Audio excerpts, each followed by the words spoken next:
బాగా చెప్పి చెప్పి చెప్పి చెప్పి అలవాటు అయిపోయి అందులో ఉన్నటువంటి విషయాలను ఆలోచించడం మానేసి మంత్రాలు చదివినట్టు చదువుకుంటూ పోతుంటారు. అట్లా కరెక్ట్ కాదు. పాట అయినా ప్రార్థన అయినా కొద్దిగా ఆలోచించాలి, ఏంది ఈడి సోప అని. ఎవరి సోప? భక్తుడి సోప. ఇప్పుడు పాడతా వినండి.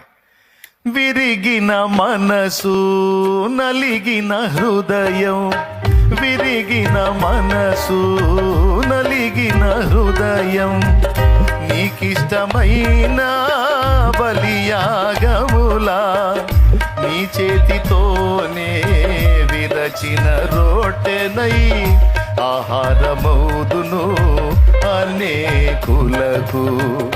నీ చేతితోనే విరచిన రొట్టెనై ఆహారమౌదును అనేకులకు.